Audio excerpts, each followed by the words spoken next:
This first reading is from the opening of To Provide All People, and it's in the voices of Howell, a porter, and Yvonne, a domestic. And it's early morning in a regional hospital in Wales. And it opens with Howell. Here's the thing. How exactly would you say does an idea begin? Where does it all start? In one woman's brain, one man's heart? Doesn't seem likely, does it? I mean, all of us are fueled by the thoughts of others, by what we've read, gleaned, or seen. Take all this. Healthcare, medicine. It didn't just rise from nowhere, did it?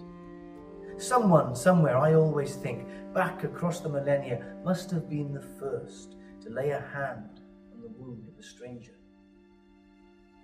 In a cave, maybe, with ice at its mouth, a fire beside, or perhaps later in a hut or a shelter, wherever, whenever it was, someone must have been the first to offer comfort beyond their tribe, not because they had to or should, but because they could. Someone else again would have seen that, watched, learnt how to do the same, what staunched the blood, eased the pain, and so it must have begun within us, not so much an idea as an offering. A caring chain of practice and knowledge, a refusal as a species to just lie down and take it, but rather through attention, intelligence, care, foster a belief in our agency in life.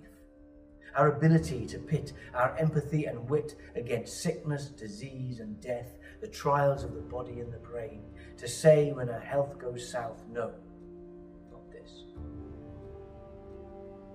Ever since then, I'd say all of us who work in medicine, well, we're all, however tangential, descendants, aren't we, of that offering, that first intimate action. Here in Wales, by all accounts, we started early. Around 1000 BC, before Hippocrates' mind. That's when meddyginiaeth, medicine or the language of doctors, literally, was first recorded as a rural art, practiced by the Cymru before they had much of anything else. Cities, sovereignty. By 430 BC, it lay even closer to the civic heart, protected and encouraged as one of 3 civil arts. It was fair dues, but what were the other 2? Navigation, that was one, and commerce the other. Oh yeah, right from the start. Money and medicine were close, like brothers. Just look at the laws of Howell Var in what? 930 AD, there it is in black and white. The offices of the court physician. But what else did those laws enshrine? That's right, it's fees. 4 pence for the letting of blood, 9 score is food for a dangerous wound, a stroke on the head unto the brain, a stroke on the body unto the bowels, a broken limb put right.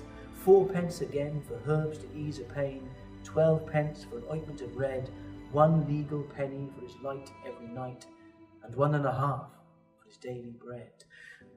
She's right, of course.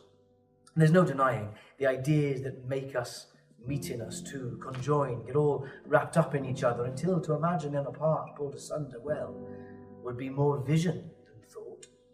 I mean, time, knowledge, skill, none has ever come for nothing, has it? So how might you do it? Where would you begin to unwrap the money from the medicine? Make individual care a communal concern? How might you surgically remove financial transaction from the consulting room? Make treatments free at the point of care, available to all, no matter who they are. Would it even be possible? Good questions all.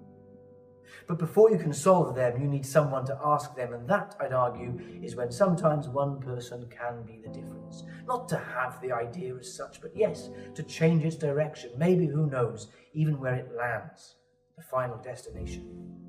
Someone who doesn't just see the vision, but who can raise it too, beyond the orbit of the eye, towards the doing of the hand and the believing of the brain. It can happen. Look at Churchill during the war. Everyone knew it had to be done, but to get us there, that took a certain sort of man, someone who could imagine the journey and in that imagining make it happen, which he did. But after war comes peace, a very different proposition. And harder too, perhaps, to win your victories not on the field of battle, but in the day-to-day lives of your people. The main motivation of writing this book and making the film was to celebrate the 70th anniversary of the National Health Service. And I certainly hope that a lot of the book is about inspiring and reinvigorating a sense of wonder in the original idea. But we also wanted it to be a provocation, to give voice to the very real strain that is in the service as well. And that's certainly true of this next section, which is in the voice of a composite character called Annie, who is fueled by many of the interviews that I did, but most obviously by a coronary care nurse who I spoke to in the intensive care unit. So this is in the voice of Annie. The hardest part?